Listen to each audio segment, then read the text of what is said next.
Mga Pinoy or ang bansang Pilipinas ay kasama sa 3 bansa na gumagawa ng krimen or ng paglabag sa bansang Japan. Pinangungunahan ng Vietnamese, Chinese at ng mga Pilipino. Karamihan sa mga kaso sa Japan ay mga shoplifting.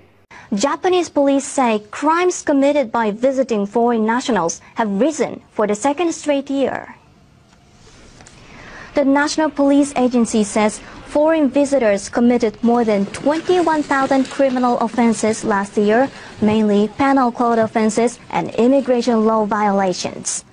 About 12,000 foreign nationals were suspected of involvement. Both figures are about half the peak 2 decades ago, but are up for the 2nd straight year. Vietnam tops the latest figures with about 4,000 offenders, followed by China and the Philippines. Theft accounted for the majority of penal code offenses, including more than 2,000 cases of shoplifting. The police say they have confirmed cases of organized crime. They say perpetrators got together through social media. They then stole large quantities of items from drugstores and clothing stores and sent them to their home countries.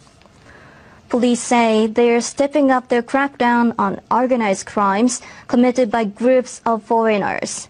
The number of foreign visitors to Japan hit 36.8 million last year, an all-time high. Pati nga sa Hong Kong ay mga Pinoy din ang mga sangkot sa shoplifting ayon yan sa Hong Kong Police. Dumarayo pa ang mga kababayan natin para lang magnakaw. Philippine Consulate General sa Hong Kong nagbabala tungkol sa pagtaas ng kaso ng shoplifting. Sabi po yan ng Hong Kong authorities. Ay masaklap to kasi ilan dun sa mga kaso, nakaw, ang involve mga turistang Pilipino. Kakahiya. Paalala ng consulate sa mga turista, sumunod sa mga batas ng Hong Kong at ingatan ng mga gamit habang nagbabakasyon. Ito rin ang hindi natin maintindihan sa ibang mga kababayan natin na may panggastos na sila sa kanilang pang-travel pero pag nanakaw lang pala ang sadya nila sa ibang bansa.